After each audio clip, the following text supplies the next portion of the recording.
Salut, c'est Claire pour Mode d'emploi. Ce soir, si je vous dis câble Ethernet... Le réseau. J'ai juste dit un truc. Il y a un titre et une miniature sur la vidéo. Ça sert à rien que tu fasses des devinettes en début d'épisode. Oh, comment je hais les gens.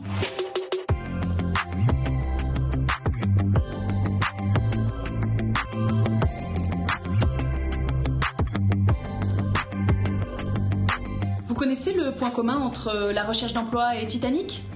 C'est long, ça coûte de l'argent, il n'y a pas assez de place pour que tout le monde s'en sorte, les musiciens n'ont aucune chance de s'en tirer, malgré le fait qu'on soit nombreux dans la même galère, on n'arrive pas à s'entraider, et on pense sans arrêt que nos forces vont peu à peu nous abandonner, et qu'on va sombrer dans un abîme noir et glacé.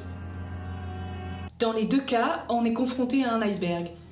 T'es complètement dépressif. Cet iceberg s'appelle le marché du travail, là où on embauche, où des postes se créent, et où il faut saisir sa chance. Et comme avec un iceberg, on a une partie visible et une partie cachée. La partie visible, ce sont les offres des agences d'intérim, les annonces publiées par Pôle emploi, les milliers de newsletters que vous recevez chaque jour sur votre boîte mail.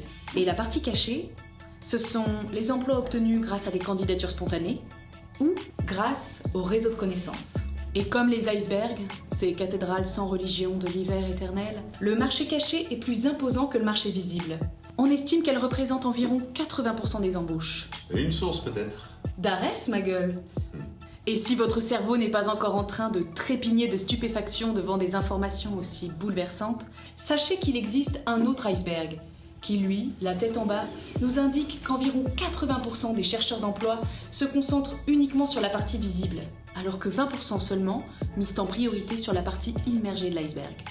Et ce soir, on s'intéresse au réseau de connaissances. Prêt ? Action ! Et Pôle emploi ne m'a proposé qu'un CDD de 2 heures en tant que caresseur de pigeons. Alors, j'ai dit à ma femme, pour un emploi, il faut activer son réseau de connaissances. Ah mais non, mais c'est pas ça un réseau de connaissances. C'est une expression qui rebute un peu les chercheurs d'emploi parce que pour eux, ça rime avec triche. Et surtout, avec ce mot aussi mécanique qu'évocateur, piston. Alors, une bonne fois pour toutes, différence entre réseau et piston. Tom souhaite intégrer l'entreprise Vase. Il demande à une personne plus ou moins proche de lui qui travaille déjà dans cette boîte d'appuyer sa candidature. Ce proche le fait. Tom correspond parfaitement au poste et il est embauché.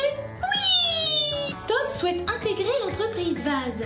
Il demande à une personne plus ou moins proche de lui qui travaille déjà dans cette boîte d'appuyer sa candidature. Ce proche le fait. Tom ne correspond pas du tout au poste. Il sait faire très peu de choses. Il y a des candidats bien plus qualifiés que lui.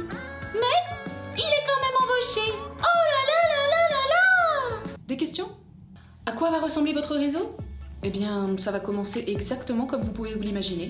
Vous allez contacter vos parents, vos amis, vos collègues, mais aussi vos anciens professeurs, vos anciens directeurs ou maîtres de stage, vos anciens collègues, mais aussi les professeurs de vos enfants, des parents d'élèves que vous croisez à la sortie de l'école, vos commerçants, votre boulangère, votre dentiste, le coiffeur... Wow J'ai 2 mots qui me brûlent les lèvres. Oui, mais... Oui, mais mes parents, ils savent que je cherche du travail. Et ils vont pas pouvoir m'aider plus qu'ils m'ont déjà aidé, mes parents. Ouais, mais mes amis, quand je les vois, c'est un des rares moments dans la semaine où je peux penser à autre chose que le boulot. Oui, mais ma cousine, elle est à Lyon. Elle a 32 ans, on travaille pas du tout dans le même domaine. Ça m'étonnerait vraiment qu'elle puisse... Oui, mais ma voisine du dessus, elle a 92 ans. Il y a un mot sur 2 que je comprends pas. Il lui manque des dents. Et vous pensez tous être hyper fort au jeu du oui mais. Oui, mais tout le monde est hyper fort au jeu du oui mais.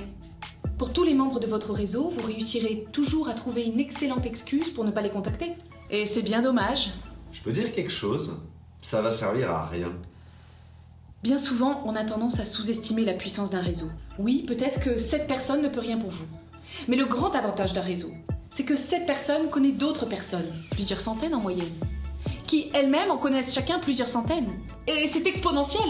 Oui, mais ma boulangère va pas pouvoir m'aider à trouver du taf. Ça, c'est ce que j'appelle l'effet PNJ. Et pourquoi est-ce qu'elle pourrait pas t'aider à trouver du taf ? Elle vend du pain. Et alors, est-ce que ça veut dire que sa vie ressemble à ça ?